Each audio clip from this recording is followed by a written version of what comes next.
Bienvenido. Gracias, Chris. Muy buenos días. Muchas gracias, Chris, por la presentación. Bueno, encantado de estar acá en México. Ayer estuvieron entonces escuchando muy poquito de Travis acerca del cerebro y quizás un poquito más con Ernesto sobre este órgano tan increíble que tenemos.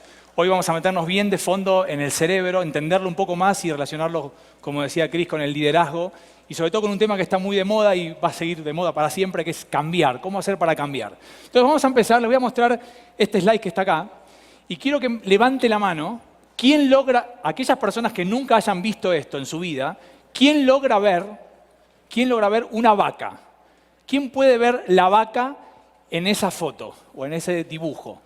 1, 2, 3, 4, 5, 6, 7, 15, más o menos. Vamos a decir, unas 40 personas ven la vaca, hay 1000, más o menos vamos a decir, para hacer 100 personas ven la vaca, los demás no ven la vaca.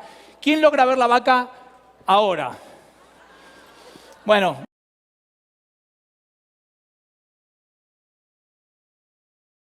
Levante la mano, a ver.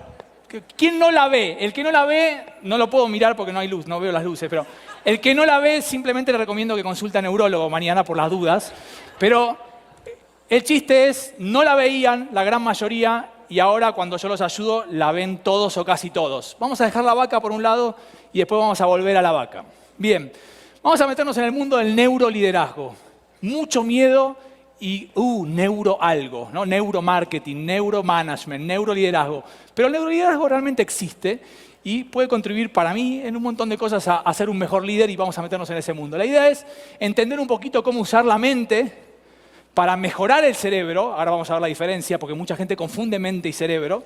Y cómo puedes mejorar no solo el tuyo, sino también el de los demás. Estamos hablando de gente que lidera otras personas. Entonces, la historia comienza así. En los últimos 10 años han habido tantos avances en tecnología que no solamente tenemos el iPod o el iPad o el iPhone, sino que los científicos también tenemos un montón de tecnología para entender al cerebro.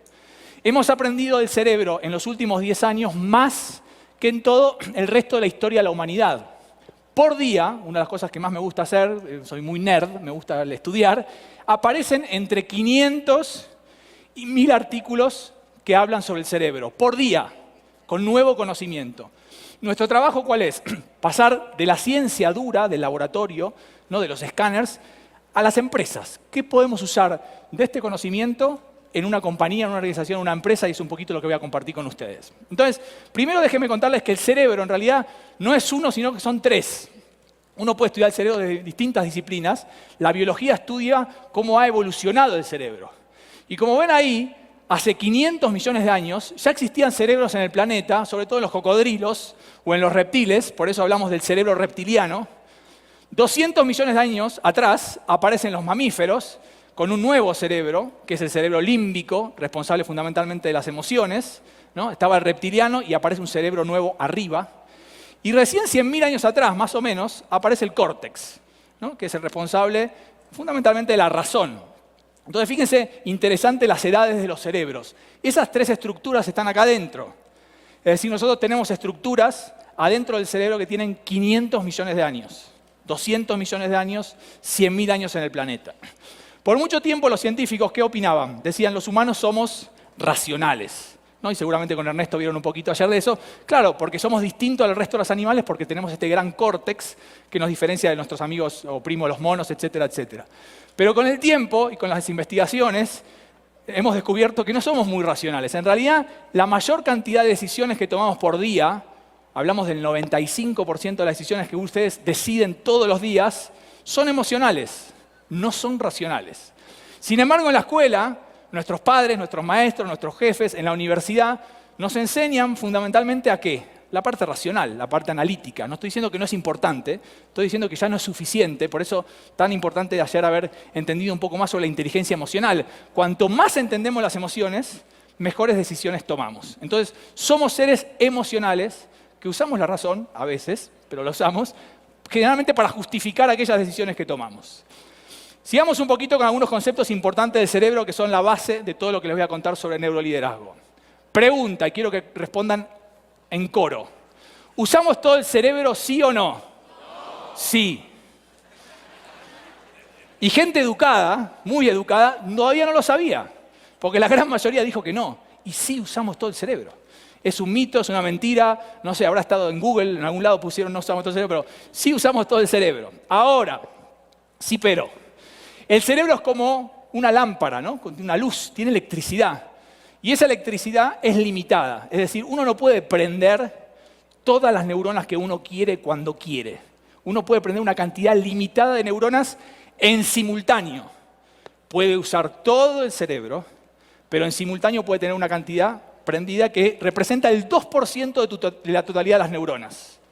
Tú puedes tener prendido al mismo tiempo 2% de tus neuronas. De nuevo, atención, no que vayan a la noche a contar que usamos el 2% del cerebro. Usamos todo el cerebro, pero al mismo tiempo podemos tener ese 2%. Después, vamos a hacerlo fácil. Tenemos 100 neuronas, podemos tener prendidas 2. Si yo quiero prender una de acá, ¿qué tengo que hacer? Apagar una de estas, ¿está bien? Lo cuento fácil como para los abogados, ¿está bien? Si hay abogados, se lo entienden. Entonces, 2% al mismo tiempo. Ahora, 2%, no tengo nada contra los abogados, pero bueno, en general les cuesta un poco más. En general, quizá en México no sucede. Ahora, 2% parece como poco, ¿no? Porque dice, ¿2% nada más? Bueno, 2% es esto, somos los seres humanos. ¿Cuánto es 2%? ¿Cuántas neuronas son? ¿Cuántas conexiones posibles puede hacer el cerebro al mismo tiempo? Billones. 2% de la totalidad de tu cerebro representa billones de posibles conexiones. O sea, es poco, es mucho, no importa, es lo que somos. Entonces, ustedes hoy a la noche van a cenar y ya es cool, van a ser cool. Uy, ¿sabes que usamos todo el cerebro? ¿No pueden impresionar a alguien? ¿No? Hay mucha cosa de información de cultura general. Bien, además de aprender sobre el cerebro, aprendimos mucho sobre la mente. Y acá hay algo súper interesante porque la gente lo confunde. Como cerebro, mente, está ahí, está acá, ¿no? Es lo mismo. No es lo mismo. Cerebro y mente no es lo mismo. Entonces vamos a diferenciarlos. De una manera fácil. Abogados, ¿eh? Una manera bien fácil. El cerebro es algo que se puede tocar. El cerebro es materia. El cerebro es simplemente física más química. El cerebro son las neuronas y las conexiones. En inglés, wire. El cerebro es un cableado. Ustedes adentro de la cabeza tienen cables, que son las neuronas, ¿se acuerdan? Las dendritas, los axones, todas esas cosas. Sería como el hardware. Nuestro cerebro es nuestro hardware. La mente es bastante más difícil de definir. Si le preguntás a un neurólogo, a un psicólogo, a un antropólogo, a un sociólogo, a un filósofo, a un biólogo, ¿no? Quizás definan la mente un poquito distinto, pero todos están de acuerdo en que la mente son tus pensamientos y tus emociones. Tus pensamientos y tus emociones. No se pueden tocar, no son materia, al revés, ¿no? El cerebro sí lo es. Sería como el software. Cerebro, hardware, mente, software. Y lo que los científicos saben hace muchísimos años es esta flecha que está aquí. Si algo malo le pasa al cerebro, algo malo le pasa a tu mente. Si algo bueno le pasa al cerebro, algo bueno le pasa a tu mente. Lo que se llama el paradigma unidireccional de la neurociencia. Tu mente es lo que le pasa a tu cerebro. Ejemplos. Ojalá que nunca, pero imaginen que tiene un ACV, un stroke, un derrame cerebral. Y ese derrame ocurre en un área responsable de la memoria. Entonces le pasó algo malo al cerebro y ahora te olvidas las cosas. Algo malo le pasa a la mente. ¿Me siguen? Fácil. Ahora, lo que está muy de moda es entrenar el cerebro. El cerebro puede mejorar como si fuese un cuerpo, un músculo. Vos podés entrenar áreas del cerebro como se puede entrenar la memoria. Entonces, si vos entrenás áreas del cerebro como la creatividad, algo bueno le pasa a tu mente. Por ejemplo, tenés pensamientos más creativos, etcétera, etcétera. Entonces, esto se sabe hace mucho. Hace 5.000 años, los budistas dicen que ocurre también la inversa. Ojo, lo que tú haces con tu mente afecta al cerebro. Y hace 30 años, los occidentales, gracias a la resonancia magnética, tomografía, electroencefalografía, toda la tecnología que ustedes quieran, demuestran que esto también es real. Lo que los budistas dicen hace 5.000 años, hoy los científicos más importantes del mundo dicen, es así. Tu mente modifica a tu cerebro. No se sabe cómo, pero ¿cómo puede ser que un pensamiento, algo que no es materia, pueda alterar un circuito neuronal que sí es materia? Misterio, pero en el libro, que si quieren pueden comprar, que se llama En Cambio, cuento un poco los experimentos que muestran cómo esto se demuestra en los humanos, que tu mente afecta tu cerebro. Si vos tenés pensamientos negativos, si vos sos pesimista, si vos ves la vida gris, triste todos los días, No va a ocurrir que eso cambie por arte de magia. Cada día va a ser peor. En 10 años vas a ser muchísimo más pesimista y muchísimo más oscuro. Porque el contenido de tus pensamientos, la tristeza, lo gris, el miedo, los problemas, las discusiones, las críticas, las preocupaciones, van reconstruyendo tu cerebro hacia eso. Si vos pensás miedo, tu cerebro encuentra miedo. ¿Me siguen? Es muy importante. Lo que estoy diciendo es el contenido, la calidad de los pensamientos es lo que tú vas a hacer dentro de 10 años. Pero claro, nosotros en general, voy a decir algo que es contraintuitivo, no pensamos. Nosotros hacemos siempre lo mismo, no estamos pensando si nos conviene o no, en general, ahora vamos a meternos en ese mundo. Entonces la idea es cómo usar la mente para cambiar el cerebro, pero para bien, ¿no? Para mejorar. Esto es posible. 2 cosas más sobre el cerebro. Le encanta pasarlo bien. Le gusta el placer, lo que se llama en neurociencia las recompensas. Cualquier cosa que vos le digas a tu cerebro, vamos a hacer que el cerebro está acá afuera. La frase bonita es, tú no eres tu cerebro. Nos convencieron de que sí, pero no, tú eres más tu mente. Tú puedes pensar diferente, tú puedes sentir diferente. En general nadie lo hace, pero puedes. Entonces, está el cerebro y lo quieres convencer de algo que está bueno, o esto es bonito, esto es rico, ¿no? Y el cerebro va a decir, ¿va a haber placer? Sí. Entonces te va a prestar sus neuronas. Ahora, si al cerebro le vas a hablar de dolor, riesgo, incertidumbre, amenaza, ¿no? Y eso pasa mucho en esta época de grandes cambios. En las compañías, en las organizaciones en general, no se apoyan los proyectos que hay riesgo. Si te aseguras el éxito, sí, pero si no, riesgo no. Y eso es algo tremendamente importante que están lidiando hoy los líderes. El cambio constante, la amenaza constante, el riesgo todo el tiempo, incertidumbre, qué va a pasar, a qué velocidad, cómo va a ser la competencia, etcétera, etcétera. Entonces, entender cómo funciona el cerebro frente al riesgo nos va a permitir entender cómo puedo hacer para ayudar al cerebro a cambiar, a que se anime a cambiar, y nos vamos a meter en ese mundo en este momento. Entonces, son algunos conceptos importantes del cerebro para entender la charla. Entonces, liderar hoy está regido por el cambio. Todo el tiempo tenemos que adelantarnos al cambio, ¿no? El que no puede cambiar, mal va a ser un líder o va a ser un mal líder. Entonces, cambiar y liderar hoy están como muy de la mano. Y una de las cosas que nos han enseñado en la escuela, nuestros padres, nuestros jefes, es que ya sos grande, sos adulto, no podés cambiar. Ya sos viejo, decimos. Tenés 40, 50, 60, 70, 80, 90, olvídate, ya está. Y eso es mentira. Último gran concepto sobre neurociencia y los descubrimientos sobre el cerebro. El cerebro adulto es mucho más plástico de lo que pensábamos los científicos 10 años atrás. Un señor de 60, 70, 80, 90 años puede aprender y cambiar, tocar un instrumento, aprender un idioma, bailar el tango, jugar al ajedrez, leer novelas de ciencia ficción, lo que quiera. Puede aprender a cualquier edad, puede cambiar a cualquier edad. Y no es más difícil que cuando uno es joven. Es contraintuitivo lo que digo. ¿Cómo no es más difícil? Yo tengo 60. No, la actitud es diferente. Estoy cansado, tengo cuentas que pagar, pero neurológicamente, cerebralmente, puede. Ahora, esta es la teoría. Ahora me voy a meter en el mundo de las organizaciones, porque hace 5 años que usamos esta teoría en las empresas, y les voy a ver si realmente todo el mundo lo puede lograr.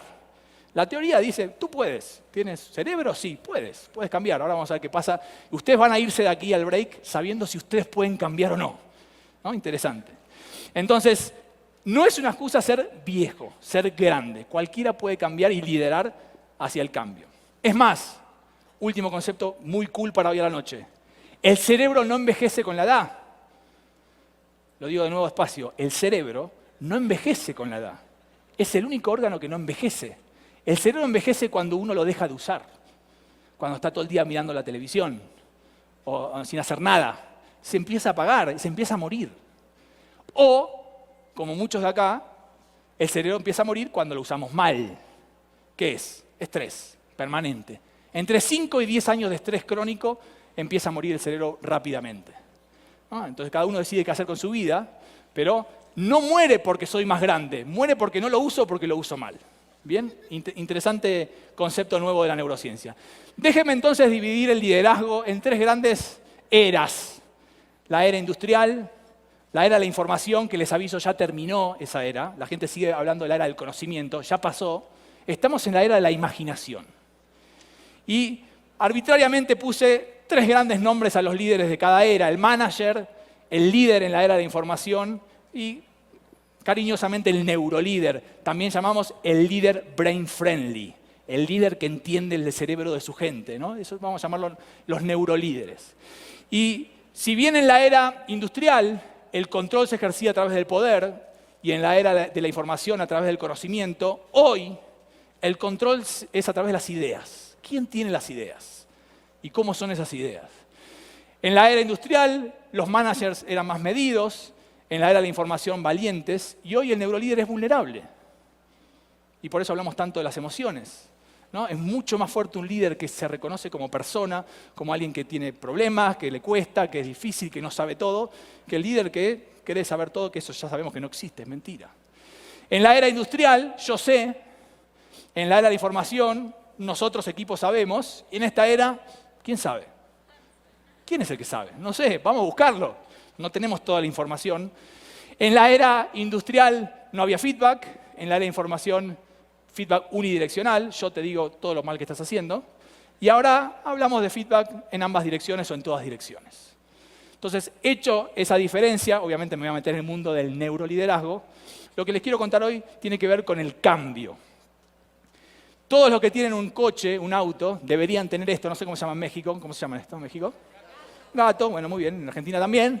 Un gato, ¿no? En Argentina gato es otra cosa también, pero no importa. Todos deberíamos tener un gato, es decir, todos tenemos esta herramienta de cambio. En este cambio cambiamos una rueda, ¿no? Pero todos tenemos la herramienta en la cabeza. Las herramientas que yo les voy a contar hoy están acá, todos la tienen, todos la podrían usar. Algunos llamamos para que nos cambie la rueda, ¿no? No queremos usarla. En general, 80% no quiere, no importa, pero está ahí. Una gran diferencia entre esta herramienta de cambio que todos también deberíamos tener en el auto y la herramienta que les voy a contar hoy es que esta herramienta se usa en épocas de crisis. Cuando se pincha la rueda, decimos, cuando se desinfla la rueda, la usamos. Crisis, cambiamos. Y la cultura latina es de esperar las crisis para cambiar. Estamos mal, tocamos fondo, ya, ¿qué hacemos? Cambiemos.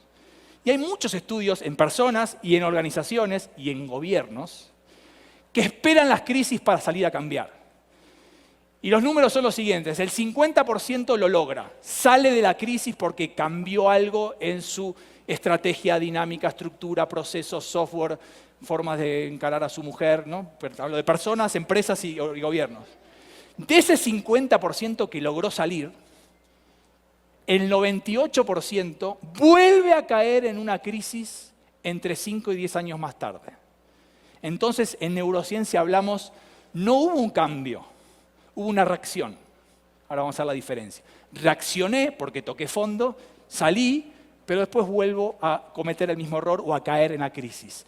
Lo que yo quiero contarles es una herramienta que haga un cambio a largo plazo.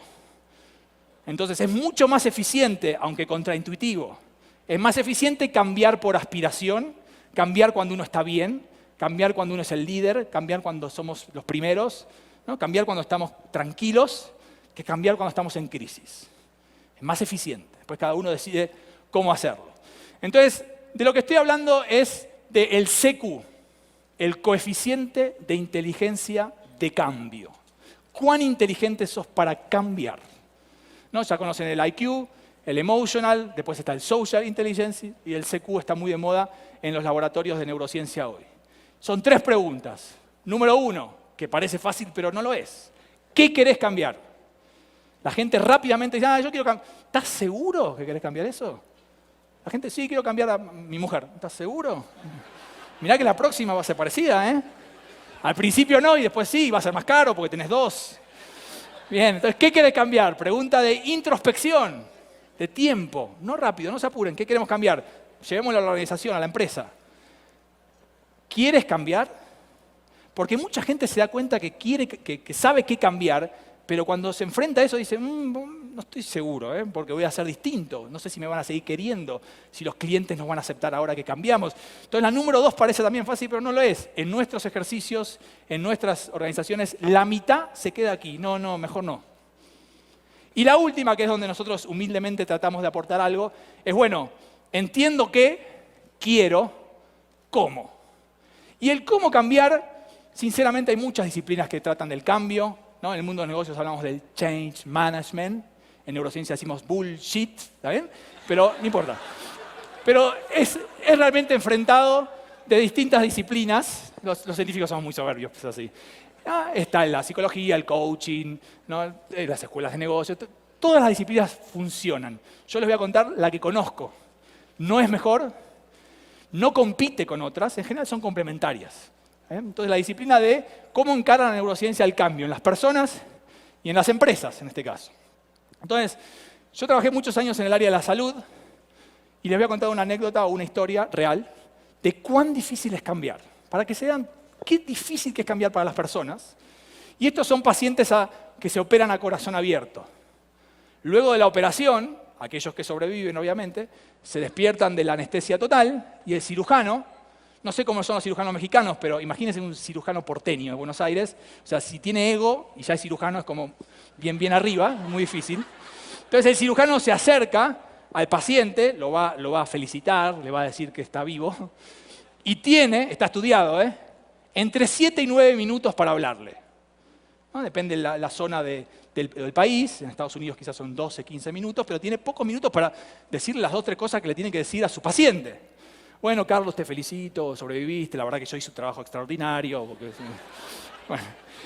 Ahora, te tengo que pedir algo muy importante, Carlos. Tienes que dejar de comer chorizo colorado. Si tú sigues comiendo chorizo colorado, no importa si no entienden, pero entienden, ¿no? Algo grasoso, te vas a morir. ¿Cómo, doctor? Pero usted me operó y usted es el mejor y encima es porteño. No, pero la mitad del trabajo la hice yo y ahora la mitad es tuya. Tenés que dejar de comer esas comidas porque está estudiado. Entonces se da vuelta, es todo un acting, ¿no? Y saca de su portafolio un artículo científico del New England Journal of Medicine, no importa si no entienden, pero es como wow, ¿no? Entonces les muestra, ¿ves esta curva? Estos son pacientes como tú, que los operó gente como yo, y abajo están los meses, ¿ves? 1, 2, el 12, ¿ves cuando toca el eje de las X? Morís. Porque la gente no dejó de comer chorizo colorado. ¿Entendés? Tenés que dejar de comer chorizo. Sí, doctor, sí, doctor. Pregunta. ¿Cuánta gente deja de comer chorizo colorado? Dígame, alguien que escuche de por acá. ¿La mitad? ¿2/3? ¿1/4? Bueno, 9%, 10%. ¿Qué le pasa al resto del 90%? Se muere. Es decir, uno tiene la motivación máxima de la vida que es vivir y sin embargo no logra cambiar un hábito. Es muy difícil cambiar, muy difícil cambiar. El 75% del presupuesto de los Estados Unidos de salud, probablemente en México y en Argentina sean parecidos, se lo llevan. Comer mal, estrés, no ejercicio físico, fumar, alcohol y drogas. 5 comportamientos humanos, no un virus, no una bacteria, no cáncer, no etcétera. Nosotros nos hacemos eso con nuestros cuerpos. Es muy difícil cambiar. Entonces, si estas personas que en general son señores varones de entre 40 y 70 años, con educación terciaria, podríamos decirle entre comillas inteligentes, no logran dejar de comer chorizo colorado, es difícil cambiar. Obviamente, todos dejan de comer chorizo colorado 2 meses. Como cuando le digo a los empleados, están cayendo las ventas, hay que hacer algo, tienen que salir a vender. 2 meses la gente sale a vender, a los 2 meses y un día, ya está. Eso no es cambiar, eso es reaccionar. Bien, imagínense cambiar a otra persona. Yo jefe, yo marido, yo mujer, yo hijo, yo padre, y yo quiero cambiar todo el tiempo al otro, ya se lo dije. Cambiar a tu mujer, es más fácil cambiarlo por otra. O a tu marido, más caro, ya lo dije, pero es más fácil. Entonces, si nosotros líderes tenemos que cambiar una organización, una empresa, parece realmente imposible, no lo es, pero el desafío es muy, muy, muy interesante. Entonces, voy a arrancar ahora hasta el final con 8 herramientas. Voy a relacionar cerebro con herramientas para la empresa, para la organización, para el cambio, para liderar el cambio. ¿Vamos bien? Bien. Entonces, primera herramienta se llama pausa. Fíjense, los resultados que ustedes obtienen en la vida, en el trabajo o en la vida personal, la performance, ¿no? El desempeño en español, depende de una cosa, de qué es lo que hagas. Lo que tú haces o dejas de hacer en el día impacta de manera directa en cómo te va al final del día, ¿sí o no? Si tú estás trabajando en un banco y entra un cliente y le escupes en la cara, te va a ir mal. ¿Sí? En Argentina te va a ir mal, acá también me imagino. Lo hago bien extremo para que se vea. El comportamiento de todos nosotros impacta en nuestra performance. Ahora, un jefe, lo único que puede ver de un empleado, o de un colega, o de otro jefe, es estas dos cosas. Lo que hace, lo puede ver, y cómo le va. Y las escuelas de Change Management, ¿ven?, miran mucho el comportamiento de la gente y tratan de cambiar sobre el comportamiento. No deberías escupirlo. A la gente no le gusta que lo escupas, sonríele. ¿Ven? La gente no va a sonreír 2 meses y después sigue escupiendo. Porque no hubo un cambio acá adentro. Hubo un cambio que se lo mandó el jefe a decir. Y su sueldo, su salario, su bono está en juego. Entonces hace una reacción, porque hay una situación de poder, y cambia un rato, un pequeño rato. ¿Vamos bien? La idea es cómo hago para cambiar a largo plazo, para que realmente deje escupir para siempre, sería la frase. Entonces, suena feo, ¿no? Pero bueno, la gente lo entiende. Entonces, la neurociencia, ¿qué mira? ¿De qué depende tus hábitos? ¿De qué depende tus comportamientos? ¿Foto? ¿Estás sacando una foto? Depende de tus emociones y tus pensamientos. Por eso se llama el modelo del iceberg. Las personas somos mucho más lo que no podemos ver debajo de la superficie. Somos pensamientos y emociones que están todo el tiempo charlando entre ellas. La mente, ¿se acuerdan? Pensamientos y emociones, la mente. Entonces el trabajo nuestro, con humildad, dentro de las organizaciones, es tratar de ayudar a la gente a que cambie su forma de pensar, a que cambie su forma de sentir. Eso hace que cambie la forma de hacer las cosas y cambia la performance. Nosotros tratamos de cambiar circuitos neuronales en la cabeza nuestra y en la cabeza de los demás. Entonces, todas las herramientas están orientadas al entender cómo trabajar los pensamientos y las emociones. Ahora, ¿cuál es el problema con el cerebro y el cambio? Que el cerebro es un experto profesional en automatizar todo. Le encanta, ama automatizar, ama repetir. Siempre lo mismo. ¿Para qué cambiar? ¿Tienes tu salario? Sí. ¿Comes? Sí. ¿Tienes la misma mujer hace 20 años? Sí. Bueno, vamos. ¿Tienes unas mini vacaciones? Sí. ¿Tienes tu coche? Sí. No cambies. El cerebro. ¿Para qué? ¿Vas a tomar riesgos? ¿Quién eres? ¿Steve Jobs? No eres Steve Jobs. ¿Eh? Entonces, automatiza. Y el 95% de las cosas que hacemos en el día, y me incluyo también, no es que yo esté aquí, soy diferente a ustedes, es repetir. ¿Y eso nos hace idiotas? No. Nos hace eficientes, productivos. ¿Para qué pensar todo? Si ya está pensado, si hace 20 años que lo hacemos igual. Hasta que llega el momento de que querer cambiar. Hace 30, 40 años no era tan necesario cambiar. Hoy no es que es necesario, hoy es sí o sí. El que no cambia se queda fuera. Entonces, hay que salir del automatismo. Pero el cerebro no quiere. Entonces, esta es la herramienta pausa. Fíjense cómo funciona. Imagínense que ustedes reciben un estímulo. Todo el tiempo son estímulos. Esto es un estímulo para ustedes para mí. Reciben de la BlackBerry o del iPhone un mail, ahora, en este momento, del jefe de ustedes. Que dice, Mariana, ¿por qué no estás en Monterrey? Entonces, ustedes, mientras me están escuchando, porque son multitaskings, hacen así. ¿Te acuerdas que estoy en WOBI, en DF? Send. El enemigo del cambio. Send se llama el enemigo del cambio. Entonces, en 10 segundos llega el mail a Monterrey y el jefe contesta, ¿no? Disculpa, tú no me habías dicho que ibas a ir a estar en DF. Send. Recibes. Otra vez. Pirín, vuelve. Sí, te lo dije la semana pasada, ¿te acuerdas? Te acompañé a tu auto en la estación. Send. Vuelve. No me dijiste nada. ¿No? Entonces empieza a sentirse, ¿no? El cerebro dice, bronca, enojo. Bronca, enojo, ira. Se llaman espirales negativos. La emoción primero tiene una intensidad leve, si insiste el estímulo ya es más grande, bronca, enojo, ira. Y ahí ya es patinar, ahí uno no puede salir. Cuando está con ira es difícil de salir. Eso hace el cerebro, reacciona frente a los estímulos. Claro, tú estás convencida de que le avisaste que no ibas a ir a Monterrey porque tenías que venir aquí, pero ni pensaste. Yo te avisé, eso es reaccionar. Muchas veces es muy bueno, nos facilita la vida, pero muchas veces es muy malo. Entonces, si uno quiere salir de esa repetición, de ese automatismo, lo que llamamos la reacción impulsiva, que viene a través de nuestra experiencia, yo le dije, pum, tiene que hacer pausa. Tiene que permitirle a la mente pensar. ¿qué le contesto? ¿Y si le contesto en el break? ¿Y si mejor no miro, no chequeo porque estoy escuchando una charla? ¿Y si lo llamo por teléfono? ¿Y si espero 2 días porque por ahí está de mal? ¿Se entiende? Hay infinitas posibilidades de respuestas, pero nosotros tendemos a la reacción. Cambiar es responder, dejar de reaccionar. El cerebro le encanta reaccionar, ahorra energía. Dice, ¿para qué? Dale, reacciona, dale, no pasa nada. No te van a echar porque estés aquí en DF y no. Entonces, eso es el cerebro. Entonces, para poder salir de ese automatismo y responder, hay que hacer pausa. ¿Y qué es pausa? Muchos de ustedes lo hacen, naturalmente.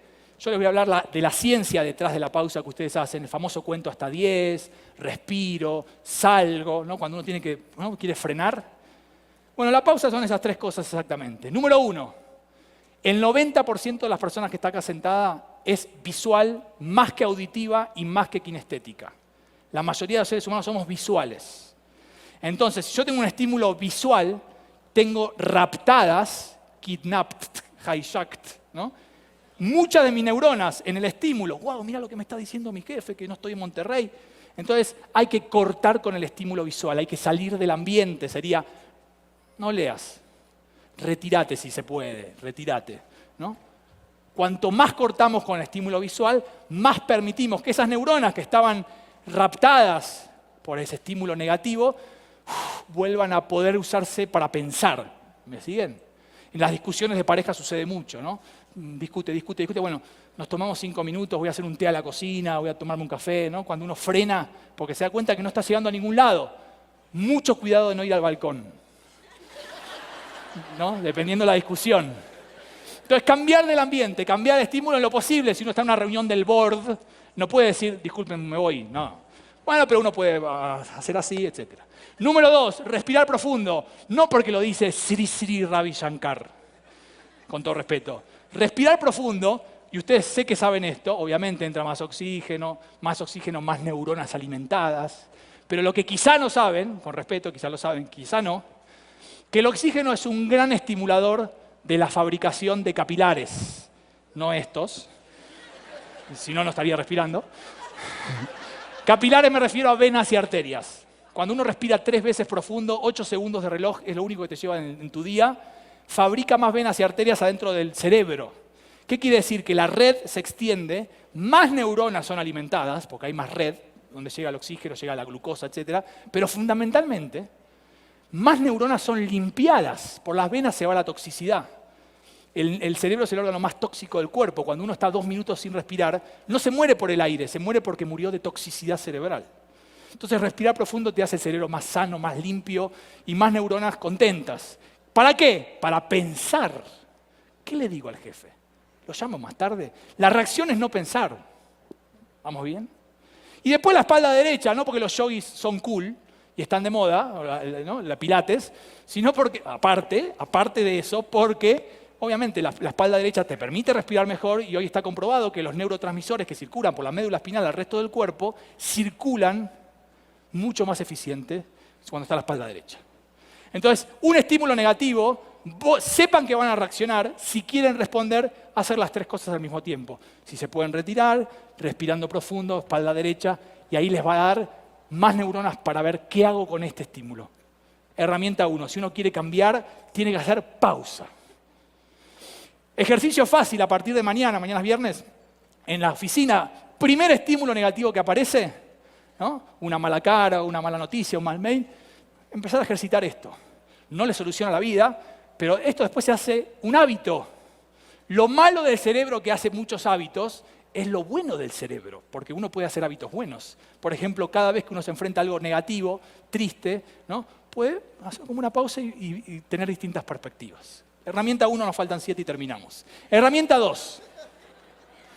Estoy en la escuela, ¿no? Herramienta 2. Lo que acabo de hacer se llama certezas. Les doy certezas de cuánto más falta, ¿no? Y 30 minutos de reloj. Bien, herramienta 2. Amenazas. Muy usadas por los jefes, muy usadas por los padres, muy usada por los maestros y profesores. Si no terminás la sopa, no podés ir a ver a tu abuela. Si no venden más, le saco el bono. Como si así la gente cambiase. La amenaza es el enemigo del cambio. El cerebro no cambia frente a las amenazas, reacciona. ¿Se acuerdan? Reaccionar es 50 y 50, y bueno, quizás me fue bien un tiempo. Y lo usamos mucho, incluido yo que enseño esto, lo sigo usando, y digo, ¿por qué? ¿No? Tengo que mostrar el ejemplo. Porque es difícil, uno tiende a usar su poder, amenazar a la gente para que cambie. Pero no, este es un modelo que creó David Rock, un australiano que vive mucho en California, que se llama SCARF, lo pueden googlear a la noche, SCARF, ahí, y que lo voy a contar en un slide. Pero es entender cuáles son las amenazas que ocurren en el cerebro de una oficina, para hacerlo fácil. Entonces, de nuevo, frente a los cambios hay riesgo. No existe cambiar sin arriesgar. Y el riesgo es amenaza para el cerebro. Entonces, ya de por sí, la palabra cambio, el cerebro te hace así. No voy a cambiar. Por eso es tan difícil. No cambia frente a las amenazas, reacciona frente a las amenazas. Entonces, en un ambiente, en un clima, en una oficina, en una empresa, en una familia, donde hay muchas amenazas, olvídate que va a cambiar la gente. El primer trabajo que hacemos nosotros en organizaciones es medir la temperatura de las amenazas que hay en la oficina. A mayor cantidad de amenazas, primero antes de hablar de cambiar, bajemos las amenazas. Si el jefe quiere, hay jefes que le gusta tener a su gente amenazada, entonces no podemos hacer nada nosotros. Ahora, el problema con las amenazas y el cerebro es que algunas son conscientes. Yo sé que a mí me amenaza ir a hablar con mi jefe porque hay una cuestión de estatus. Yo sé que a mí me amenaza no tener información certera de las próximas ventas, ¿no? Y certezas. Pero hay gente que no le amenazan esas cosas. Somos todos diferentes. Y más complejo aún, pero más desafiante y más interesante, tenemos muchas amenazas inconscientes que ni sabemos que las tenemos. Entonces, el primer trabajo que hace este modelo de SCARF, que lo pueden googlear y también se pueden ir a formar a Estados Unidos en cómo usar este modelo, es entender qué amenaza a quién, cuánto y cuáles son conscientes e inconscientes. Sacarlas a la superficie, hablarlas en equipo y decidir si estamos dispuestos a bajarlas. Ese es el modelo de SCARF.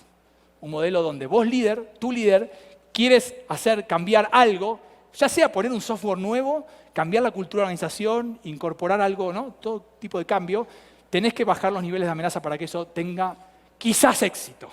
Quizás. 2 de cada 3 empresas que se meten en los cambios fracasan, ¿no? Es difícil cambiar. Entonces, ¿cuáles son de este modelo SCARF? Le pido disculpas si alguno ya lo leyó, ya lo conoce, lo resumo rápidamente. ¿Cuáles son las amenazas que hoy el equipo de David Rock y otros científicos ya han demostrado también, y nosotros lo hacemos en Argentina, Uruguay y Chile, nos va muy bien? Las amenazas que amenazan a las personas. Acuérdense que no todos somos amenazados por lo mismo y no todos somos conscientes de lo que les voy a decir. La primera es la que acabo de nombrar, el estatus. Hay gente que frente al estatus se siente amenazada. Entonces, en una cuestión de poder o de estatus, no va a cambiar a menos que ese estatus baje, ¿no? Por ejemplo, yo jefe entro a la hora que quiero, tú tienes que entrar a las 8. Eso es estatus. Yo estaciono en el parking, tú no tienes parking. Eso es estatus. No digo que hay que sacar el estatus, digo que hay gente que le puede impactar eso. Entonces, se miden estas 5 amenazas, el estatus puede ser una de ellas. La otra es las certezas. Entre el 70 y el 80% de los cerebros necesita certezas para vivir, necesita certezas para no sentirse amenazado. En países como los nuestros, en México o Argentina, donde hay mucha incertidumbre, ¿no? De la economía, del gobierno, de las cosas que suceden por afuera, de lo macro, ya hay mucha incertidumbre. Imagínense cuando tenemos que entrar a la compañía. Ya uno viene de la calle con mucha incertidumbre. Entonces, como buen líder, lo que uno tiene que hacer, en nuestra humilde opinión, es tratar de dar todo tipo de certezas a la gente. Aunque tú creas como líder que la gente ya lo sabe, se lo tienes que decir igual. ¿Cuándo va a cobrar? ¿Cuánto va a cobrar? ¿Cuál es el proyecto? ¿Qué espero de él? ¿Cuáles son las expectativas? ¿Cuándo vamos a cambiar esto? ¿Cuándo va a llegar tal cosa? Y cuando no tienes información, se la tienes que decir también. ¿Sabes qué? Yo no sé cuándo viene el CEO global, pero el martes lo voy a saber y te aviso. El cerebro ama tanto saber cuándo va a saber que saber. ¿Me siguieron? Muchas veces los jefes, de buena onda, no sé, entonces no digo nada para para que no se exciten, para que no se pongan mal, pero en neurociencia decimos, no, es mejor que sepan cuándo van a saber. Ya hay un grado de tranquilidad más. Bien, número 3, autonomía. A muchos cerebros les gusta hacer como tienen ganas, no como el jefe dice. Cuanto más tenés un description job, donde todo tu día laboral es de la A a la Z y no puedes moverte de ahí, menos autonomía tiene tu cerebro, más amenazado se siente tu cerebro, menos chances tiene de cambiar. Hay que darle autonomía en lo posible a los empleados. Ejemplos muy interesantes. El señor que coloca las puertas de la Toyota Hilux no tiene autonomía, él no puede poner la puerta como quiere. Ahora la vamos a poner así, ¿no? La tiene que poner siempre igual, durante 12 horas de trabajo tiene que hacer siempre el mismo movimiento. Pero puede tener una foto de su esposa o su marido al lado. Puede venir con Nike, con Adidas o con zapatos. Puede almorzar a las 12 o a la 1. Puede estar en el shift de la mañana o de la noche. Esas pequeñas cosas que parecen no importantes para el líder, para el jefe, son muy importantes para el cerebro. Es un grado de autonomía importante. Pequeñas cosas que no son centro del trabajo, pero que al cerebro le dan autonomía y se siente menos amenazado. Número 4, la competencia. Competir amenaza a los cerebros. Los humanos somos muy competitivos, los animales somos como animales, y la competencia es algo que no va a desaparecer por clientes, por proyectos, por salarios, por posiciones, por espacios en el parking, ¿no? Uno compite, pero cuanto más se compite, más se siente amenazado. No solo las personas que compiten, sino que todo el equipo y toda la organización. Atención con la competencia interna puede ser muy devastadora para empresas que quieran cambiar. Es más, hoy en neurociencia se mide que cuando dos personas compiten por trabajo, baja la empatía entre esas personas. Es decir, las personas empiezan a interesarse menos como seres humanos. Por ejemplo, se enfermó Carlos, está grave, bueno, no importa. Por eso el hecho de competir ya le importa poco a la persona, es muy tremendo. Y por último, y lo más difícil de trabajar es la justicia. Los cerebros somos muy sensibles a las causas injustas. Frente a injusticia en la oficina, el cerebro se siente amenazado. El gran problema con la justicia es que es bastante subjetiva. Para mí es injusto que ella tenga parking y yo no. Pero él, ¿qué dice? No, no es injusto. Ella trabaja hace 10 años y tú hace un mes. Entonces, para mí es injusto, para él no. Esta subjetividad de la justicia hace el trabajo difícil, pero es posible. Entonces, atención, si uno quiere cambiar, el equipo, cuanto más amenazas haya, más difícil va a ser. Herramienta 2. Herramienta 3, mi herramienta preferida. Voy a hacer el estereotipo de los 6 empleados clásicos en una compañía o en una ONG, lo mismo. En general, en una ONG no pasa tanto esto, pero en las empresas más. Estereotipos de empleado, con cariño. Empleado número 1, no le importa su trabajo. No creo que ninguno que esté acá, ¿no? Resiste al trabajo, activa o pasivamente, no me importa mi trabajo. ¿Dónde trabajas? En BBVA. No, en Santander. ¿Cómo? ¿No sabe dónde trabajas? Son 2 bancos competidores. No me importa mi trabajo. Después les voy a decir, porque hay estudios de por qué a la gente no le importa su trabajo. La causa número 1, 2, 3, 4 y 5 de por qué la gente quizás ya lo saben, pero es muy interesante. Número 2, empleados apáticos. Voy a trabajar porque no me queda otra cosa. Tengo que pagar el alquiler, tengo que pagar el colegio de los niños, tengo que pagar el carro. ¿Qué cree? Tengo que trabajar. Soy grande, tengo que trabajar. Bien, generación X. Tengo que, debo. ¿No? Generación Y es quiero. Bien, apáticos. Después están los empleados conformistas. Quiero cumplirle a mi jefe. Si no, la noche no me puedo dormir. ¿No? Me siento culpable. Si no dejo todo ordenado, me siento culpable. A la noche doy vueltas. Lo estoy haciendo burdo, ¿no? Pero bueno, con respeto para todos. Son empleados conformistas. Lo hago para quedar bien con mi jefe. Después están los que están de acuerdo con su trabajo. No, trabajar en un banco es muy importante, que la gente pueda, ¿no?, guardar sus ahorros de por vida y pagarle la universidad de los chicos. Mi trabajo es importante. Están de acuerdo con su trabajo. Y después están los que en nuestra mirada de la biología, pequeña, humilde mirada, no es una verdad revelada ni una fórmula mágica, una mirada humilde, el empleado comprometido. Y para nosotros parte de la base que todos los cerebros son egoístas. Los cerebros buscan placer y tratan de eliminar dolor. Un empleado comprometido es aquel que dice, este trabajo, ¿sabes qué? Me hace bien a mí, porque yo crezco, yo aprendo, yo me desafío, yo viajo, yo conozco gente, yo. El cerebro es así. Cuando uno se compromete con uno, porque se da cuenta que esto es bueno para el cerebro, es como decir al cerebro, recompensa, esto está bueno, nos va a venir bien, vamos a aprender cosas, vamos a crecer, vamos a ser mejores profesionales, personas. El cerebro presta neuronas. Placer, toma, ¿qué hay que hacer? Vamos. Eso es compromiso. Y después viene el compromiso con el cliente. ¿Escucharon? Client centricity, customer centricity, neurociencia, bullshit. Uno no puede estar centrado en el cliente si no está comprometido uno. Lo digo con humildad y es una mirada. No me tienen que creer.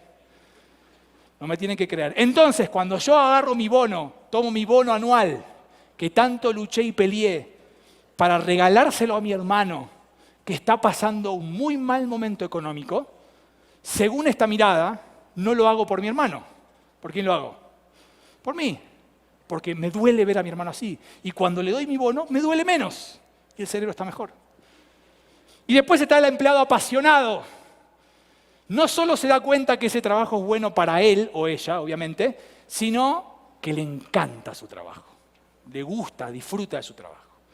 Y cuando nosotros vamos a una compañía, la primera pregunta es esta. ¿Dónde estás? ¿Quién sos hoy?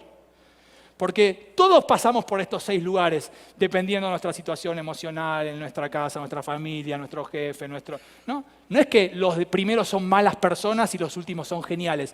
Todos pueden ser geniales, pero hay cosas que hacen que uno esté más resistente por momentos, más apático por momentos.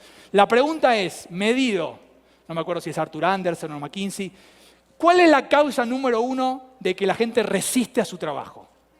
Los jefes. ¿Porque los jefes son malos? Sí, no son malos. Los jefes son personas. Entonces, lo que ustedes llaman soft skills, ciencia dice, no, hard skills, emociones, relaciones humanas, es durísimo, es dificilísimo. Háblame de finanzas, son 10 ecuaciones. Háblame de recursos humanos. Pará, son 20 personas distintas que tengo que liderar, con experiencias distintas, expectativas distintas, países distintos, familias distintas. Es difícil liderar. Es muy difícil liderar. Entonces, jefe, no porque sea malo, porque es difícil. Causa número 2, por tiempo lo voy a decir yo. En esta compañía solo me critican y me marcan lo que hago mal. Resisto al trabajo. Causa número 3, en esta compañía nadie me dice nada. Yo voy y vuelvo y tengo un salario, un cheque, pero nadie me dice nada. El cerebro necesita saber. Causa número 4, en esta compañía siento, y el verbo es feel, porque está hecho en inglés, I feel, interesante verbo, emocional, siento que no puedo crecer. Llegué a un techo, mi jefe me pone el pie, no me deja crecer, entonces resisto si no puedo crecer. Y la número 5, el salario. Las primeras causas de que una persona resista a su trabajo son todas emocionales, no racionales. Bien. Entonces, cuando hablamos de cambio, hablamos de buscar a la gente comprometida y apasionada. Es muy difícil convencer, sumar, llevar a gente resistente, apática, conformista, a tomar riesgos, a hacer cosas nuevas, cambiar es eso. Es muy difícil. Entonces, nuestra estrategia es identificar lo más rápido posible a la gente que está comprometida y esos van a ser los líderes del cambio. No me importa la posición, la jerarquía, el background, ni su inteligencia, ni su edad. Me importa el compromiso. La gente que dice, esto que va a pasar en la organización es una oportunidad para mí. Cuando hayamos cambiado, yo voy a ser mejor profesional. ¡Wow! Obviamente que a la empresa lo único que le interesa es el dinero. O sea, ¿alguien piensa que no? Está bien, ¿qué va a ser el problema? Pero bueno, me está dando esta oportunidad para crecer, para aprender. Si uno va con el chip, ¿me están explotando? Número 1, sí, obvio, es una empresa. Pero si vas con ese chip, no vas a cambiar. El chip es, qué buena oportunidad para cambiar y aprender y mejorar. O sea, parece un chiste, pero es verdad, ¿eh? Esto es bueno para ti. No es para la empresa, es para ti. El que sale fortalecido de los cambios es la persona, ni siquiera el profesional. Bien, herramienta 4, comunicar el cambio. Comunicar el cambio. Me alegro que siguen faltando 29 minutos. Comunicar el cambio.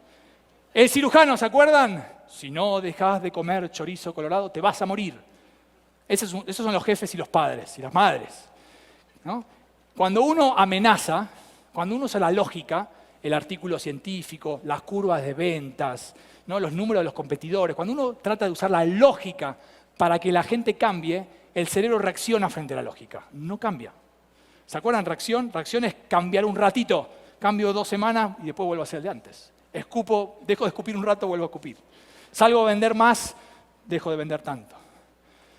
Y eso es lo que se llama el modelo de las 3 Fs en inglés, ¿no? Fear, Facts and Force. Uso la fuerza, uso el miedo, ¿no? Y uso los hechos, la lógica, para hacer cambiar a la gente. Y eso no funciona, la gente reacciona.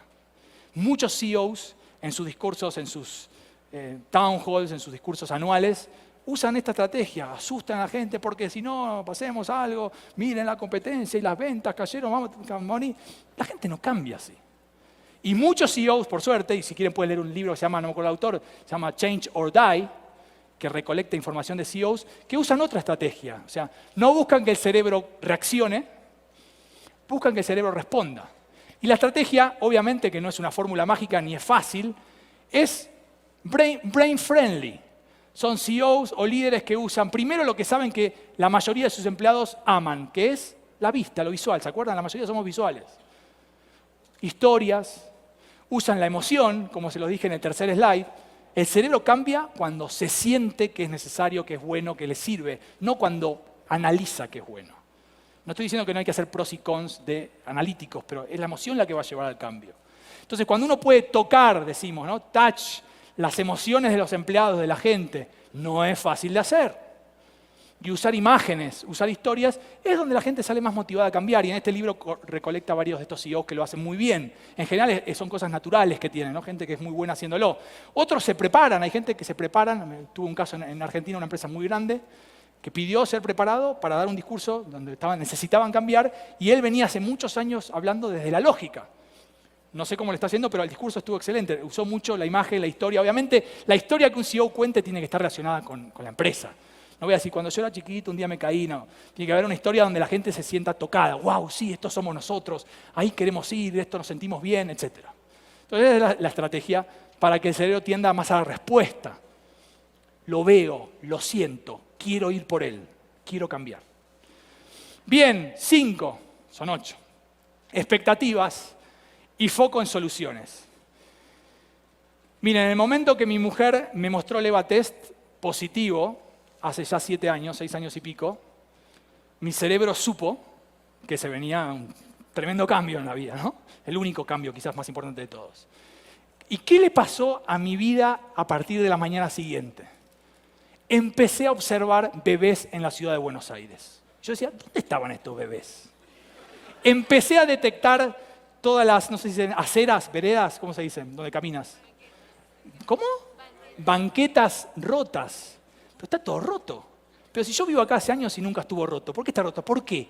Porque el cerebro tiene una expectativa, sabe hacia dónde va. En este caso, dentro de 9 meses será. Cuando el cerebro sabe hacia dónde tiene que ir el cambio, empieza a encontrar oportunidades para cambiar. Es muy importante establecer expectativas. Los buenos líderes, y ahora vamos a definir qué es correcto, establecen correctas expectativas. Necesitamos cambiar en tanto tiempo hacia allá. No un objetivo, una dirección. Porque los objetivos durante el cambio se pueden mover. Como el bolsito en el avión cuando lo pone arriba y aterriza y dice atención al abrir compartimentos superiores porque objetos que se podían caer, porque se movió en el camino. Acá es lo mismo. Uno tiene una dirección, vamos a cambiar hacia ahí. Por ejemplo, mejora de la calidad de la experiencia del cliente. Tenemos que cambiar, tenemos que mejorar la calidad de la experiencia del cliente. En 1 año, en 2 años, en 10 años. ¿Cómo es correcto? Esto es bien difícil. Los buenos líderes son los que hacen esto bien, que no hay una fórmula mágica. Correcto es establecer expectativas alcanzables, pero desafiantes. Si yo les digo, las encuestas a los clientes nos dicen que ellos están contentos con nosotros como compañía 5 sobre 10. Quiero que en el próximo mes eso suba a 10 sobre 10. ¿Se entiende? Esas son expectativas imposibles. O quiero que en los próximos 30 años suba a 5.5 sobre 10. La gente se te ríe en la cara y dice, esto no es un desafío. ¿Me siguen? El establecer la expectativa correcta, desafiante, depende del contexto de la industria, del jefe, de la situación, de los empleados que tengas. No es fácil, pero es necesario para cambiar. Establezcamos expectativas y vayamos cada mes, o cada 6 semanas, o cada 2 meses, sentándonos de vuelta a ver si estamos ok. Están siendo muy difíciles, están siendo muy fáciles, están, ¿no? Hablándolo. El líder no tiene que saber todo, ¿se acuerdan? ¿Quién sabe? Nosotros, charlémoslo. Bien, expectativas es clave. Otra cosa clave para el cerebro y el cambio del cerebro es el tema de los humanos, y los latinos mucho más, en mi pequeña experiencia con el mundo anglosajón, focalizamos mucho en los problemas. Problema. El solo hecho de escuchar la palabra problema se enciende un área emocional negativa en el cerebro. Ya estás trabajando peor. En vez de hablar problema, cayeron las ventas. ¿Por qué no decimos soluciones, aumentemos las ventas? Cambia el mindset del empleado. Cuando uno está pensando en un problema, no estoy diciendo que no hay que estudiar a los problemas, obviamente hay que entender lo que sucede, pero cuando uno está todo el día en el problema, lo único que está usando en el cerebro son viejos circuitos neuronales, porque el problema es el pasado. El problema es quién fue, quién es el culpable, quién se equivocó, quién metió la pata. Entonces la invitación que nosotros hacemos en las organizaciones para poder cambiar el cerebro es focalizar más en soluciones. Cuando uno focaliza en alternativas distintas para solucionar el problema, pero está más tiempo en la solución o en las posibles soluciones, créanme que literalmente, estoy hablando de algo literal, se generan nuevos circuitos en el cerebro, cambia el cerebro.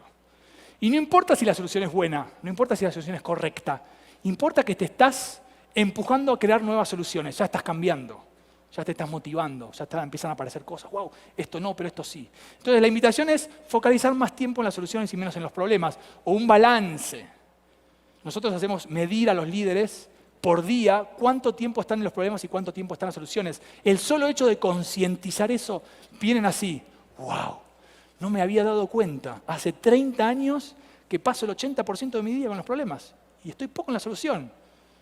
Herramienta muy sencilla, mañana pueden empezar. Una forma fácil de darse cuenta si lo estoy haciendo muy seguido, si soy una persona de estar mucho en el problema, es si se la pasan preguntando por qué. El por qué te lleva al pasado. ¿Por qué bajaron las ventas? Hay que pensar en el pasado, ¿qué pasó? No digo que está mal, ¿se acuerdan? Digo que hay que equilibrar un poco. Entonces, cuanto más por qué preguntamos, más estamos en el pasado. Hay que eliminar un poco tanto el por qué. Ejemplo, ¿qué necesitamos para aumentar las ventas en el futuro? ¿No? ¿Por qué no alcanzaste tus objetivos? ¿Qué crees que necesitas tú que pueda hacer yo para ayudarte a que alcance tus objetivos el año que viene? Fácil. No digo que no hay que estudiar el problema, tengo sentido común. Digo que mucha gente se embarulla, el cerebro le encanta lo negativo, le encantan los espirales, y qué drama, ¿no? Y los latinos es el drama total. Y casi nunca es drama, casi nunca es drama. Bien, últimas herramientas. Expectativas y focalizar en lo positivo tiene que ver con el futuro. Hablemos del presente, experiencias. Cuando uno está atravesando un proceso de cambio, lo está pasando mal. No existe cambiar y estar feliz. El cambio es doloroso, duele, y eso no te hace débil, te hace humano. No podés evitar el miedo, no podés evitar la frustración, no podés evitar, ¿no? el disconfort, la incomodidad, ¿no? La famosa frase, salir de la zona de confort. Sí, vas a tener que hacerlo si quieres cambiar. Y lo vas a pasar mal. ¿Y cuál es el problema? ¿No sabés pasarlo mal? ¿No has pasado mal en tu casa? ¿No lo pasás mal todo el tiempo? Acá es lo mismo. ¿Se ve? Pero si no es mentirle a la gente, ejemplo. No tengo nada contra SAP, pero es un ejemplo muy famoso. Señores, vamos a instalar SAP en la compañía. Espectacular. Vamos a entender a los clientes mucho mejor, la información va a fluir. Mentiroso. SAP es tremendo. Hace 30 años que uso Excel y tengo 45 años, no quiero aprender otra cosa. ¿Se entiende? Le estás mintiendo a tu gente. Obvio que SAP es fantástico, y me sponsorea la charla, ¿no? Obvio que SAP, pero SAP es fantástico dentro de 2 meses. Cuando aprenda, cuando sufra, cuando pase por la incomodidad, cuando tenga que dedicarle horas extras, cuando todos los días voy a llegar a la oficina y voy a poner Excel. Ay, no, es cierto que está SAP ahora, ¿no? ¿Se entiende? Vas a pasarlo mal. Y, si no es mentirle, ¿vas a frustrarte? Sí. Hay que salir de la zona de confort. Y la herramienta neurocientífica para pasarlo menos mal, no para pasarlo bien, para pasarlo menos mal, se llama anticipation, o en español normalizar.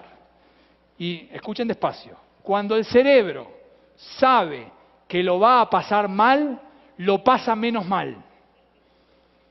Cuando el cerebro sabe que viene un tiempo de emociones difíciles, fuertes, de frustración, pero ya lo sabe, está preparado. Cuando está atravesando ese tiempo, no era tan difícil SAP. Pero si el cerebro va con expectativas positivas, SAP es una gloria, SAP es genial, apretás ese botón y sale solo, eso es mentir. Y entonces ahí la gente lo pasa peor. Porque el lunes dice, pará, me dijiste que estaba espectacular, yo lo estoy pasando mal. ¿Soy el único acá o estamos todos pasándolo mal? Todos la están pasando mal, tranquilos. Inclusive tu jefe, o ustedes. Ejemplo que tuve que experimentar hace poco, sacarle las rueditas, se dice, de la bicicleta a mi hija, para que ande sin rueditas, se dice así, en México, sacar las rueditas. Entonces yo la estaba por lanzar y digo, ¿qué le digo? Porque hay científicos, para que vean que no tienen nada que hacer, que estudian las chances de que un niño se caiga cuando le salen las rueditas. Y es 98%. Y hay otros científicos que estudian cuántos pedaleos tienen que hacer para la primera caída, y son 3. En promedio. Si tienen un hijo que no se cayó, son maravillosos. Entonces, yo tengo estos datos y digo, no quiero mezclar trabajo con vida familiar, pero no me queda otra. Entonces, ¿qué le digo?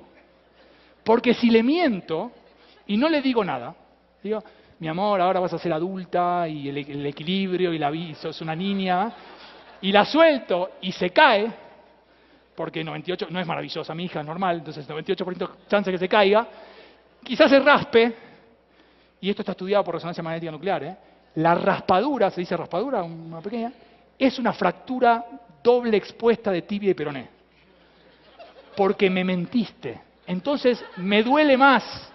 Pero no es algo psicológico, me duele porque me mentiste. Se ve en las áreas de dolor del cerebro que frente a esas expectativas que yo tenía y que tu jefe, tu papá, ¿no? La cuestión de poder no te lo advirtió, duele más. Lo mismo con SAP. Entonces, ¿qué le dije? Tuve un insight, tuve un clic y dije, momento, te vas a caer. ¿Quieres que practiquemos caídas? Bueno, por ejemplo, SAP. Bueno, practicamos, hacemos un SAP, 10 minutos de SAP para ver cómo es. ¿Quiere que vayamos a la arena y nos caigamos en la arena? ¿Quiere que papi se caiga primero? Tuve que caerme primero. Hoy vamos al césped, etcétera. Funcionó bastante bien, pero ¿se entiende a dónde voy? Importante, eso es anticipar, eso es normalizar. Entonces, cambiar es un proceso. Lleva tiempo, es un proceso. Empieza y termina. Y lo vas a pasar mal. Y vas a fallar. Biología dice, si vas a cambiar, tienes 100% de chances de fallar. En esta sociedad exitista, donde el fracaso, el fallar, el equivocarse está mal, durante los cambios está bien. Ahora aprendamos del fracaso, como decimos a nuestros hijos, y de adultos no lo hacemos. Bueno, nos equivocamos. ¿Qué hicimos mal? ¿Qué hicimos bien? Fracasemos rápido para fracasar menos. Entonces hay que relajarse, lo vamos a pasar mal y vamos a fracasar. Ejemplo muy fácil para ahora. La próxima vez que les pique algo, ¿se dice picar la cabeza? Comezón. Les propongo que no se rasquen y observen qué sucede. ¿Qué creen que sucede? Escucho los de acá. Bueno, ansiedad. ¿Qué pasa con la comezón? ¿Qué le va a pasar? Se va a ir. Y está estudiado cuántos segundos, porque hay científicos que no tienen nada que hacer. Está estudiado. ¿Está bien? No me acuerdo si eran 12 o 15 segundos, pero si ustedes no se rascan, se va. ¿Pero qué hace el cerebro? Reacciona. ¿No? Eso es reacción. Y es un proceso, se va a ir solo. Acá es lo mismo. Bien, últimas 2 herramientas. Atención en lo positivo. Fíjense qué linda forma de definir la performance o el desempeño de un empleado o de un deportista, de una persona.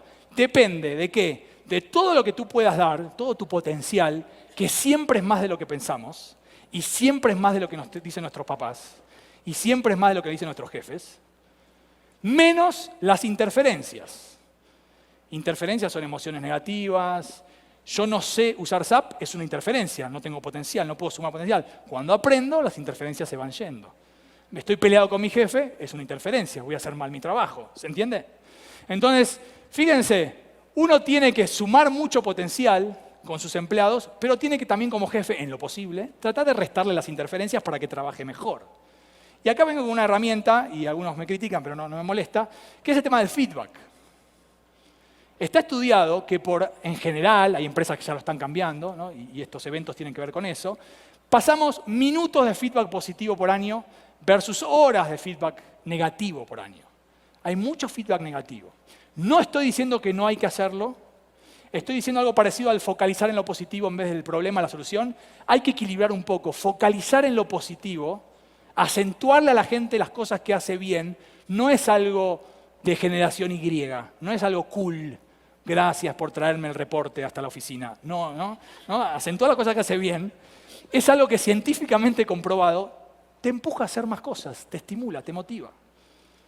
Entonces, el feedback negativo, quieran o no, hay que hacerlo o no, lo decían ustedes, por eso no trabajan en una empresa, pero sepan que va a afectar las emociones de la persona y va a afectar los pensamientos de las personas. Si se afecta esas dos cosas abajo, afecta también la performance. Entonces, la conclusión sería, en momentos de cambio, en momentos de amenazas, en momentos que estamos atravesando un cambio, bajar en lo posible el feedback negativo o subir mucho el feedback positivo, ¿no? Porque esto si no es tomado como una amenaza. Acentuar lo positivo. Muchas formas de hacerlo. Apreciar el trabajo, validarlo, reconocerlo, afirmarlo, confirmarlo, etcétera, etcétera. Mucha generación X, ¿no? Que acá hay mucha, dice, ¿para qué? Si yo le pago para hacer su trabajo. ¿Sabes la cantidad de gente que le gustaría estar en su lugar? Y le tengo que agradecer, lo tengo que validar, porque sí, para nosotros sí. Si estás atravesando un proceso de cambio, es súper importante para el cerebro. Última herramienta. Y después los dejo si quieren con preguntas, todas las que quieran o las que me permita el tiempo. Una herramienta muy interesante que se llama el poder de vetar. Fíjense, si pueden todos mirar un segundo, cuando introduje este slide dije así, miren mi mano, dije, una herramienta interesante, ¿eh? Dije, moví la mano. Pregunta. Yo pensé, voy a mover la mano mientras diga una herramienta interesante. ¿Hice esto? ¿Lo pensé sí o no? ¿Sí o no? No, yo pensé, voy a mover la mano, ahora recién pensé, voy a ponerme la mano acá mientras diga voy a ponerme la mano acá. No. ¿Quién decidió hacer este movimiento? Dios. Muchas gracias. Bueno, no sé, quizás fue Dios, no lo sé. Ojalá, sería todo más fácil, ¿no? ¿Te gustó? Acá está mi hermano, gracias. No lo sé, probablemente fue el cerebro. Nosotros creemos que es el cerebro. El cerebro se la pasa decidiendo cosas. Yo no te dije que hagas este gestito. ¿Por qué haces eso? Ahora sí lo pensé, obviamente. Todo el tiempo hace eso. ¿Ustedes saben cuántos pensamientos tenemos por día? ¿Cuántas cosas atraviesan la cabeza por día? Más o menos 50.000. Entre 50 y 60.000. Las mujeres también. Hablan más, el doble, pero los pensamientos son los mismos. Paréntesis, porque veo que está bien la gente. ¿Quién piensa más en sexo, las mujeres o los varones? ¿Saben que las mujeres? Interesante. ¿Por qué? Porque los hombres comparten, me fui de tema, pero está bueno. El daydreaming, el soñar despierto, los hombres comparten sus ratones, decimos en Buenos Aires, su parte de sexo con el poder. A los hombres pensamos mucho en poder. Cagar al otro, ganarle al otro, sacarle el puesto al otro, ¿no? Ser más fuerte, ser más lindo. Las mujeres no tanto, no todas, siempre estoy generalizando. En general es más sexo, se lo pasa mejor. Bien. Entonces, hay un montón de pensamientos y emociones que están pasando todo el tiempo. Las emociones no son ahora, son todo el tiempo. Las 24 están pasando, son cíclicas. Yo no las decido. Si uno no hace ningún esfuerzo químico, físico, eléctrico, un pensamiento dura 10 segundos y se va. Y después viene otro. Yo lo puedo retener, como ustedes están tratando de retener, es mucho, en 75 minutos es mucho esfuerzo, por eso hay un break después. No, están tratando de retener, pero si no hace nada pasa 10 segundos y se fue. Lo mismo con las acciones. Hay acciones estas, ¿se acuerdan? Yo no dije hacer esto. ¿Por qué haces esto? ¿Desde cuándo estamos en este gestito? Acciones involuntarias. Bueno, los científicos saben hoy, pueden medir, cuándo el cerebro decidió hacer esto. Interesante. Puede medir qué neurona del córtex motor o premotor le dijo al córtex motor, qué le dijo al tálamo que habló con la parieta, no importa. Hace este gesto, ¿está bien? Entonces, lo interesante es que esas acciones que decide hacer el cerebro, algunas conocidas por ustedes como hábitos, yo no decidí fumar y de repente estoy fumando, ¿qué pasó? ¿Cuándo decidí prender el cigarrillo? ¿Cuándo decidí comerme la torta? ¿Cuándo decidí gritarle a mi jefe? ¿Cuándo decidí ponerme enojado por el tráfico? Yo no quiero estar enojado, yo quiero estar bien. Sin embargo, el cerebro dice, no, enojate. Porque enojarse te da satisfacción instantánea. Gritar da satisfacción instantánea. La torta da satisfacción instantánea, fumar podría dar satisfacción. Pero el cerebro no mira a largo plazo. El cerebro no entiende que comerse 10 tortas es malo o seguir gritando te va a generar alto colesterol, cortisol. No, gritar no es bueno. Y aparte no funciona la pareja, no funciona ¿se entiende? El cerebro no sabe. El cerebro lo único que quiere es el corto plazo. pasarlo bien ya. Si fuese por el cerebro, cuando salen al break, se comería todo. Algunos mentes también, pero en general no. Entonces, lo interesante es que uno puede usar la mente para vetar al cerebro. Es decir, cuando yo hago esto, decir, no, ¿sabes qué? No voy a mover la mano. ¿Cómo? Bien, 0,5 segundos para impresionarlos, 0,47 segundos antes de que yo haga este gesto, el cerebro ya decidió hacerlo. Parte la señal a la médula espinal, al brazo, a la mano, etc. Tarda 0,47 segundos en llegar. ¿Me siguen? Lo que se sabe es que 0,3 segundos más tarde, cuando la señal sale, 0,3 segundos más tarde, o sea, 0,2 antes de que se mueva la mano, uno puede ser consciente, darse cuenta, wow, estoy por mover la mano. Eso requiere una palabra muy bastardeada en las empresas, que es el autoconocimiento. Cuanto más uno se conoce, más puede entender las cosas que el cerebro está decidiendo por mí. En este caso no es nada grave, ¿no? Pero ahora vamos a ver y terminamos con eso. Y tiene 0,2 segundos, ¿para qué? Para no hacerlo. Por eso se llama el poder de Alberto, el veto power. No, el veto es Alberto, no importa. El poder de vetar, de decirle que no al cerebro. Uno puede hacerlo. Uno puede detener acciones del cerebro. Pero si empezamos a meternos más fino, quedan 3 slides y terminamos, lo que uno descubre hoy en la ciencia, acuérdense que la ciencia es hoy, mañana pueden aparecer científicos que dicen, no, demostramos que es lo contrario, esto sirve para hoy nada más. La ciencia muestra, y esto se hizo con pacientes con TOC, con trastorno obsesivo compulsivo, ¿no? Que realmente hacen un montón de acciones que no deciden, ¿no? Ustedes lo conocen, algunos más patológicos, otros menos.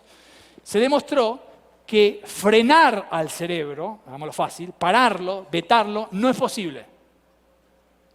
Lo que sí es posible es ofrecerle otra alternativa. ¿Se entiende? En español sería cambiar un hábito antiguo, obsoleto, que no me funciona, que no me hace bien, que no condice con mis objetivos, que perturba a mi pareja, por otro más sano, por otro inocuo, por otro que no moleste, por otro que me potencie. Ejemplo, agarrás la lista de las cosas que haces en la oficina, en la empresa o como líder, que vos podés sentarte en un café y enumerar, esto no sirve más, gritarle a la gente. SAP. No importa, llamarlo por teléfono, mandarles un mail los domingos, llegar a las 8 de la mañana, no importa, cada uno sabe que sigue haciendo cosas que también sabe que no sirven, o que no son buenas, o que no son fructíferas, ¿no? Siempre hay cosas mejores. Lo importante, para cerrar, es no tratar de no hacerlas, uno y su gente liderada, sino ofrecerle alternativas. Hoy, en vez de llamarlos por teléfono a los clientes, les vamos a mandar mails. En vez de tener las reuniones los martes, vamos a sentarnos a tomar un café en Starbucks, estoy inventando. En vez de, ¿no? Siempre alternativas. Con las expectativas muy claras de que las expectativas que ustedes como líderes ofrecen no saben si van a funcionar. Ustedes no saben todo, ¿se acuerdan? Probemos. Lo que sí saben es que esto ya no funciona más. Empecemos a ofrecerle alternativas al cerebro, a nuestra forma de trabajar como personas y como organización, y así vamos a empezar a cambiar. Entonces, ¿quién ve la vaca?